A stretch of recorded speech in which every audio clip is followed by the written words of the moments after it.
नमस्कार मंडळी, आपल्या सातारमध्ये स्वराज्याची चौथी राजधानी ही साताराच. त्याचबरोबर 1 मेला हे काय माहिती का तुम्हाला? तर हे आहे गुलमोहर. तर गुलमोहर डे हा 1 मेला सातारामध्ये खूप मोठ्या प्रमाणात साजरा केला जातो, कारण की सातारमध्ये खूप मोठ्या प्रमाणात ही गुलमोहराची झाड आहेत. आणि कुणी कुणी हे जे दिसतं ना ह्याच्या बाजूचे, ह्यांनी कुणी कुणी काय काय पराक्रम गाजवलेत नक्की कमेंट करून सांगा बरं का.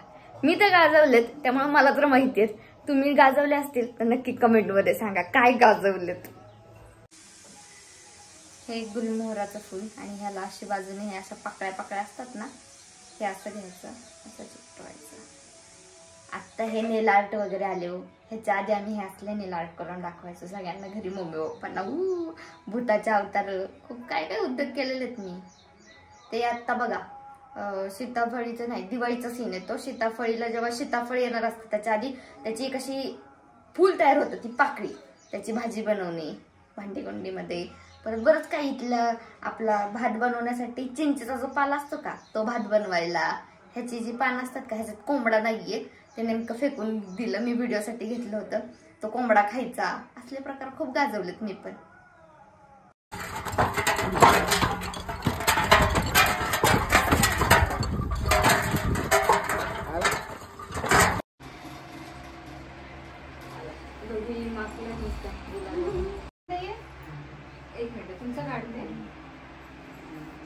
मस्त जेवण वगैरे केलं आणि परत रथाकडे चाललोय. इथे रथ आलेला एकदम घराच्या जवळ, सो परत निघालो. चल रथाला. तर रथाला निघालो. छानसं रथाचं दर्शन घ्यायचं. गुलाल बघ किती उधळतात, सगळे गुलालांनी माखलेत ऑलमोस्ट.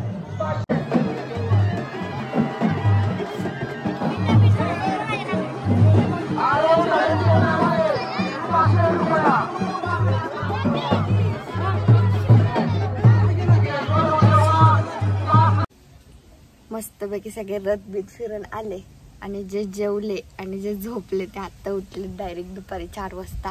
आता परत सगळे उठले, मस्तपैकी जेवले, आईस्क्रीम खाल्लं. लकी इकडे ये, चल.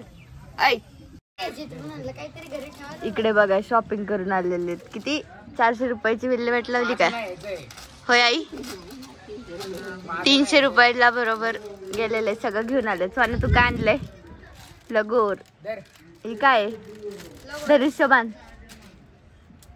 खेळा आता, मारा एकमेकांचे डोळे घालवा. हो का, श्रावणला पप्पांनी फोन आणायला लावला. त्याने किती फोन घेऊन आलाय बघा. घरातले जेवढे आहेत तेवढे फोन घेऊन आलेले आहे. पप्पा करा चॉईस, करा चॉईस.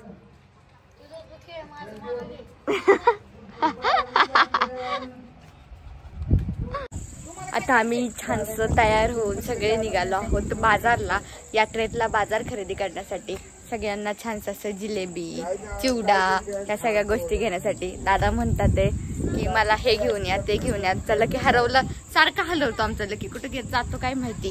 आता भेटलं, सोनाने आणलाय त्याला. तर चला आता शॉपिंग करायला. Shopping shopping.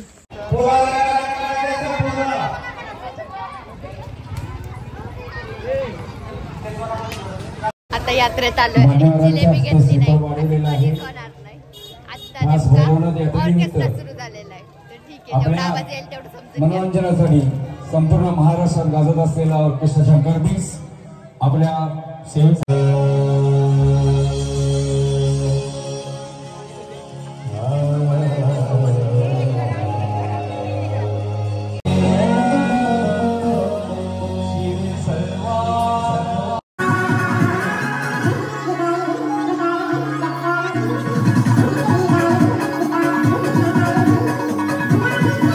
तर यात्रेनिमित्त छानसे असे आजोबा आले होते, राहिले बिले, मस्त एन्जॉय केला.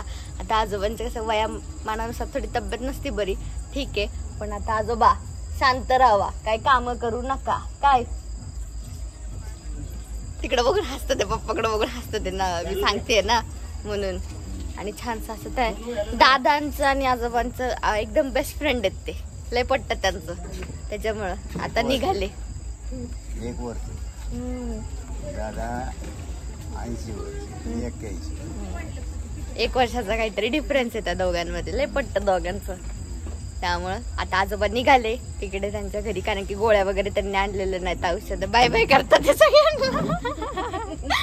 आजोबा पण शिकलेच माझ्याबरोबर राहून राहून. काय आजोबा हं? माझ्याबरोबर राहून राहून शिकलाय तुम्ही पण. शिकलाय म्हणजे आता काय आपण बी सगळ्या हे पाहून इंडियाला माझा एक राऊंड होता मग काय महिन्याला. मग आजोबा म्हणजे की एक दिवस आपण आहे ना निवांत व्लॉग करू आजोबांसोबत. खरंच आजोबांनी जे कष्ट केलेत ना इथे कुणीच एवढे कष्ट केले नसतील एवढे आजोबांनी केले. बोटिंगचा प्रवास काहीतरी एक सीन झाला होता त्यांची बोट काहीतरी बिघडली होती म्हणजे मला पण नीट माहिती नाहीये.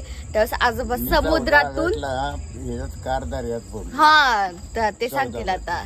14 ऑगस्टला कार दर्यात पडलो होतो.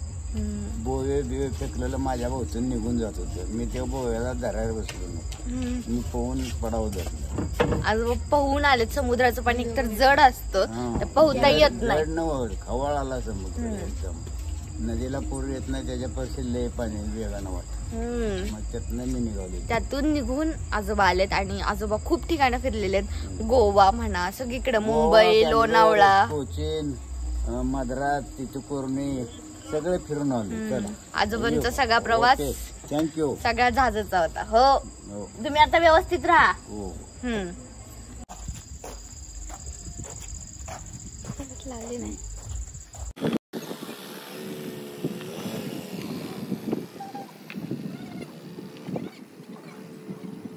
यात्रा यात्रा यात्रा लिटरली 2 महिन्यापासून चाललेलं यात्रा यात्रा यात्रेची तयारी करायची. हे घ्यायचंय ते घ्यायचंय ते घ्यायचंय आणि आज यात्रा संपली सुद्धा. कसे दिवस गेले हे कळलं सुद्धा नाही. म्हणजे 5 दिवस जे होते ते कळालं पण नाही की कशी यात्रा सुरू झाली आणि कधी संपली. आज असं विश्वास बसत नाही रे यात्रा संपली असं झालंय. सगळे पाहुणे पण गेले. जसं घर पण आता सुनं सुनं झालंय. काय छान वारं सुटलंय. आता मस्तपैकी जेवलो. सगळं आवरलं. भांडी भिंडी घासली मस्तपैकी. एवढं छान वारं सुटलंय की असं इथून उठू वाटत नाही. इथलं बघा आमच्या डॅडीने तर झोपून पण घेतलेलं आहे ऑलमोस्ट. आता आम्ही बसल्यासाठी इथंच झोपावं. लकी पण मस्त हवेला बसला एकदम निवांत. आवाज येत असेल हवेचा. आमचं झाडं बघा किती हलतंय.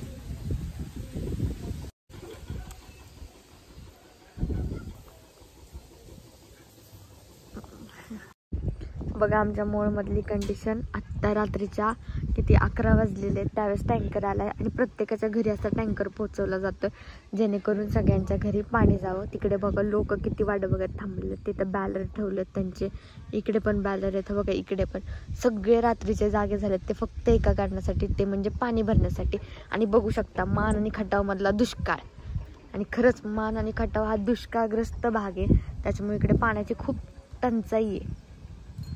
आता इथून पुढे लोक पाणी भरणार मग ते झोपणार. परत सकाळी 5 वाजता उठणार. परत त्यांचं गुरांचं खायला घालणे धारा काढणे ते डेअरीत नेऊन टाकणे. परत रानातली कामं घरातली कामं हे असतं शेड्यूल. सगळे बघा तिथं दिसतात ना बसलेले. ते तर कसे वाट बघत बसलेत आपल्याकडे कधी टँकर येणार. आणि हे बघा आमचं लकी फिरते आपल्या इकडं तिकडं.